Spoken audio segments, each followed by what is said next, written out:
from the gut, from the heart, makes a lot of difference. I was at the University of Tennessee at a time when there were no black football players, okay? No black football players at the University of Tennessee. And I was then active in the civil rights movement. And what I saw was enormous changes when no one said that changes could take place. So what do I get out of all this? I get a couple of things. Number one, I love to be with you folks. I really do. It's a tonic. It's a real tonic. Some of you are a little crazy, and those are the ones I love the most. And there's no doubt in my mind that we've got to keep doing some of the same stuff we're doing. Much of what Normal does, what DPF does, what Lindesmith does, is education. And there's where Bill is really right. We've got a job of continuing to educate people. And that job won't cease. It's going to go on for a long while. At the same time, I think we've got to get more political. And I'm delighted to see what Jack is doing, what Bill is doing, the initiatives. That kind of stuff must happen. And I'll raise a question for us. In addition to some of the things we're doing, are there ways that we can be more effective politically? There doesn't seem to be a PAC out there, Political Action Committee, supporting the people who might be interested in running. I remember I became, in a small way, a PAC for Jim Gray when he was running. You know, he ran on a legalization ticket out in California. And others pitched in. I contributed the limit, and I helped get other people to contribute personally to that. I think we've got to be thinking of how we get more people into the political action part of this. It's not going to succeed unless either more initiatives succeed or unless more people get elected to Congress. I must say that, I hope I'm not speaking out of line here, that when Ron Paul got elected, because I haven't followed this, so forgive me if I'm wrong. When Ron Paul got elected, I thought he was going to be a real wonderful, proponent of a major change, and I haven't seen much of that from him. So I think we've got to find people who are willing to get out there and be like Jim Gray and hopefully get elected. And we've got to figure out how we can help them. As much as these meetings are wonderful and make me feel good, they don't pass any laws, and we've got to figure out ways of making that happen.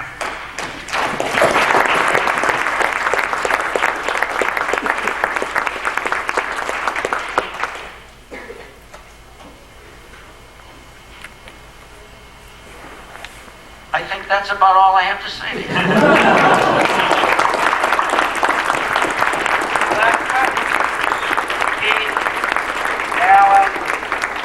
You keep it up. Progress is going to happen because you keep running events like this, you keep Normal in existence. The very fact that Normal is in existence is an enormous amount of good, and the same for many of the other organizations represented here. God bless you all.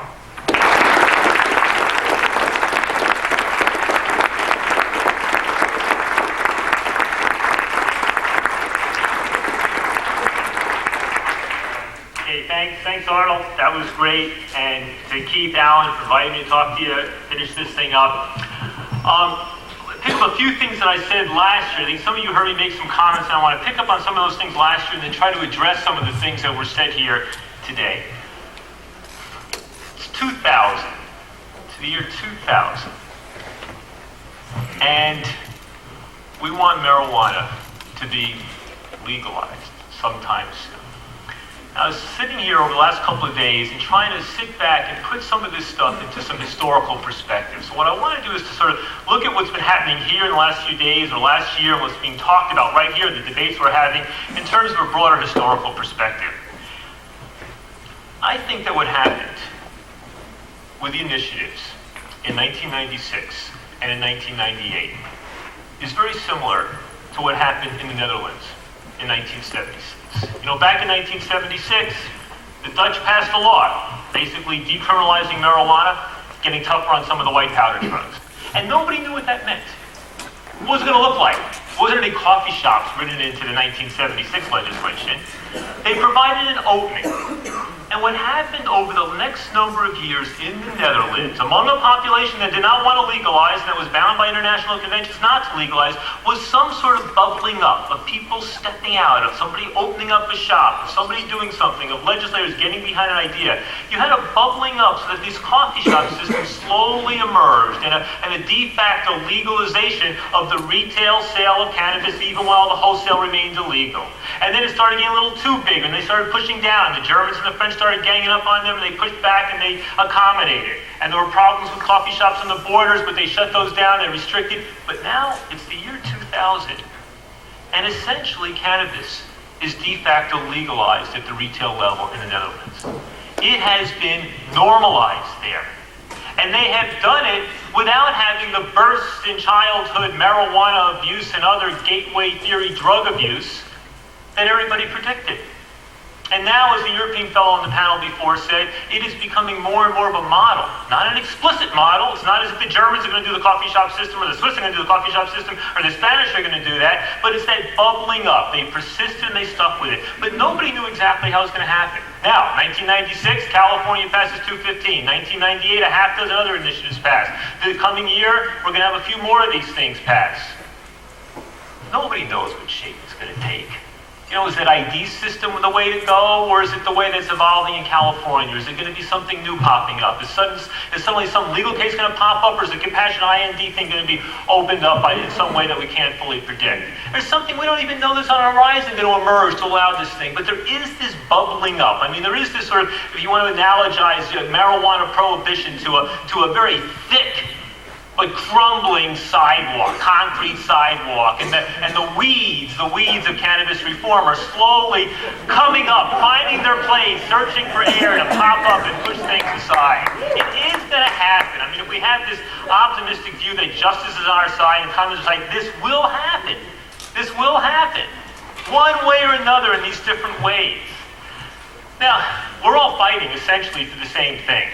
And I look forward to the day when the National Organization for the Reform of Marijuana Laws doesn't refer to about how to get marijuana legalized, but about what legalization should look like. I'm looking forward to those post-1933 days after alcohol prohibition when people could yell and scream at one another, or whether it should be a state liquor monopoly, or whether it should just be beer and wine, or beer, wine, and hard liquor, or whether we should tax it a lot or not, or whether people should be able to home produce or not. I look forward to those. I don't think, by the way, that we should get too preoccupied with those debates until we're a lot closer to our goal. Let's get there and fight over the details.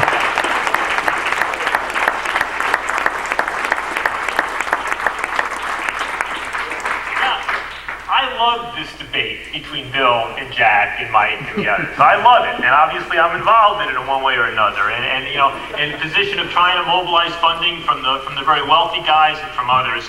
So, quite frankly, as I said to Jack, and I said to Mike Kleiman and some of their friends, I said, I am hoping and praying that the day after Election Day, you call me and say, Ethan, I told you so. I want you all to call me and tell me, Ethan, I told you so. Because, I got a mobilized, very wealthy businessman behind this stuff. And they're not persuaded by what Jack and Mike have to say at this point.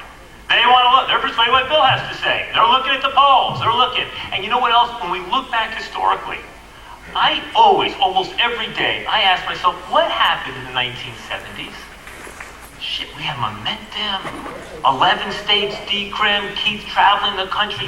All these amazing things happen. Jimmy Carter comes into office, appoints Peter Bourne as the drug policy advisor. There's a federal decrim bill introduced by Civiletti, the Attorney General, and all of a sudden, wow! What happened? Reagan and everything else, even before Reagan, even the last year and a half of the Carter administration, when Bourne gets replaced by Lee Dugaloff and the decrim bill gets withdrawn, already that stuff happening. We had in the annual polling of college freshmen, in 1979, 51% of college freshmen said they supported marijuana legalization. You know what it was in 1989, 10 years later? 16%. 16%.